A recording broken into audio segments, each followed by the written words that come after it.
শীত বাড়ার সঙ্গে সঙ্গে বাড়তে শুরু করেছে খেজুর গুড়ের চাহিদা।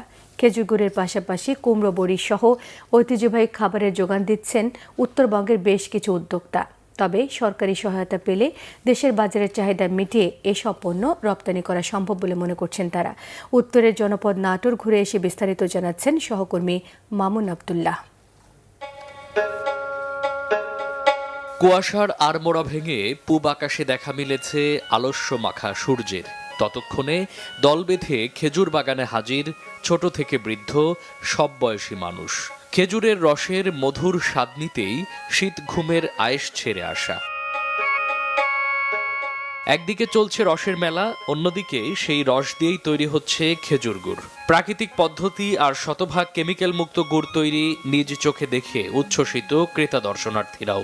বাঙালির চিরায়ত ঐতিহ্যের অংশ এই খেজুরের গুড়। ন্যাচারাল খাবার আছে, আসলাম গুড় খেলাম, পিঠা খেলাম, ন্যাচারাল জিনিসটা কি বলবো, আমরা গ্রাম অঞ্চলে যেটা আগে খাইতাম ছোটবেলায়, এটা এখন খাইলাম।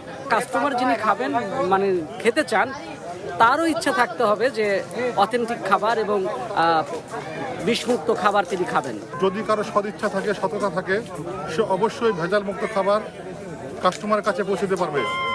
উদ্যোক্তারা বলছেন, শুধু খেজুর গুড়ই নয়, এখানকার কুমড়োর বড়ি থেকে শুরু করে সব ধরনের পণ্যের চাহিদাই রয়েছে দেশের বিভিন্ন প্রান্তে। আমরা যে প্রাকৃতিকভাবেই আমাদের খামারে গরু ছাগল বা এগুলো লালন পালন করি, এটা আমাদের কাস্টমারকে বোঝানোর জন্য আমাদের মেহমানখানা রয়েছে। সেখানে কাস্টমার আসবে, থাকবে, খাবে, যতদিন ইচ্ছা সে দেখবে আসলে আমরা এই কাজগুলো করছি কিনা, সেই সুযোগটা রয়েছে আমাদের কাস্টমারদের জন্য। উদ্যোক্তাদের সঠিক প্রশিক্ষণ এবং সহযোগিতা দেয়া গেলে বাংলাদেশের অ্যাগ্রোফুড রপ্তানিতে সম্ভাবনার কথা জানালেন উপজেলা নির্বাহী কর্মকর্তা। যে আমরা অল্প খরচে বা অল্প পরিশ্রমে বেশি জিনিসটা পেতে চাই, কিন্তু আমাদের গবেষণার দিকে আরো একটু মনোযোগ দিতে হবে এবং আমাদের রিসার্চ অ্যান্ড ডেভেলপমেন্টে যে সরকারের বরাদ্দ, এই বরাদ্দটা বাড়াতে হবে এবং আমাদের রিসার্চারদের আরো রিসার্চের সুযোগ দিতে হবে। নিরাপদ খাদ্যের উদ্যোক্তাদের সহজ শর্তে ঋণ দিতে সরকারকে আরও উদ্যোগী হওয়ার আহ্বান খাত সংশ্লিষ্টদের। মামুন আবদুল্লাহ, বাংলা ভিশন, নাটোর।